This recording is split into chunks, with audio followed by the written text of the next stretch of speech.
Welcome to another episode of Historical Stuff by Mr. Dwyer. Today we'll be talking about gladiators. Now, if you were put into a time machine and sent back 2,000 years ago to ancient Rome, much of what you saw would feel familiar, minus the cars and electricity. But much like modern America, the Romans were very urban-based. Their cities were big, organized, and maintained. There were stadiums, law courts, marketplaces, running water. Even their national bird was an eagle. Sure, I'd miss having a computer and light bulbs, but honestly, most of us could learn to live quite comfortably in ancient Rome. However, even though they were the sophisticated and urban people, there is one very popular feature of ancient Roman culture that hasn't quite survived to our modern times: gladiators. Groups of heavily armed and highly trained men facing off in hand-to-hand combat in front of tens of thousands of cheering spectators.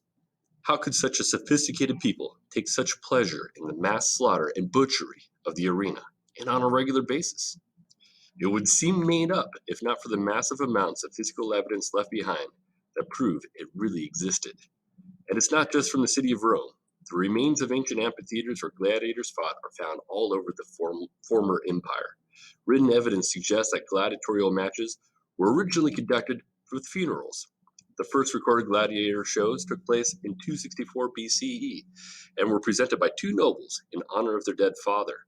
Just 3 pairs of gladiators took part. Over the next 2 centuries, the scale and frequency of gladiator shows increased steadily. In 65 BC, for example, games in Rome saw 640 gladiators and condemned criminals fight each other and wild beasts. During the Republic, gladiatorial shows were put on by individual aristocrats at their own initiative and expense, in honor of dead relatives, and to demonstrate how rich and well-connected they were.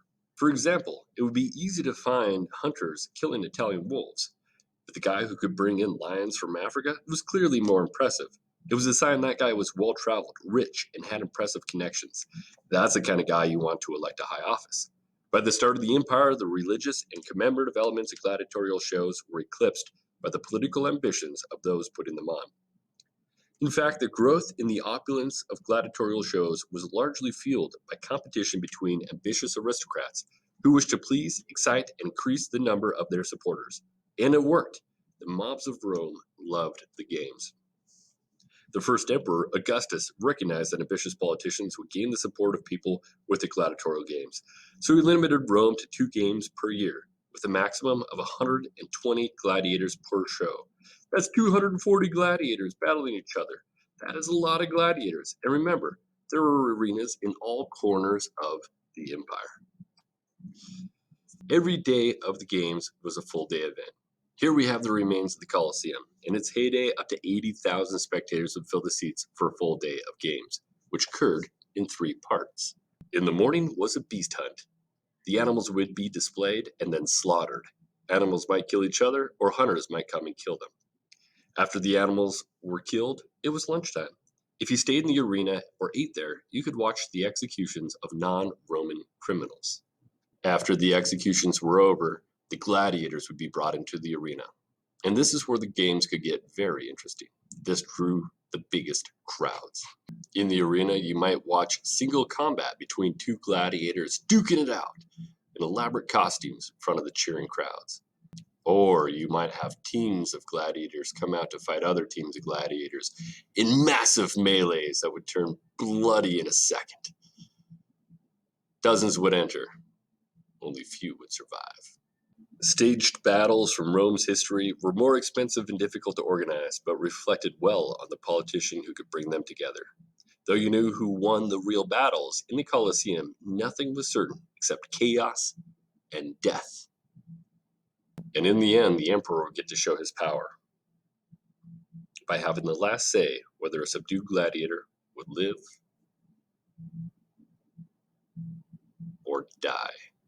So we've got to ask, how could such a familiar culture do something so unfamiliar? One theory is because of the Romans' past. The founder of Rome, Romulus, was supposed to have been descended from the god of war and started off the city by killing his own brother. Rome itself depended on the power of its military, and the men would be willing to join it and go and kill Rome's enemies. Another theory suggests that the games reinforced the power of Rome. It was dangerous beasts and criminals being killed in the arena, Many fighters were captured prisoners of war who would threaten Rome. In the games, everyone could see that Rome reigned supreme and that those dangerous elements were taken care of. But in the end, maybe it was just entertaining. Are you not entertained? Are we not all entertained?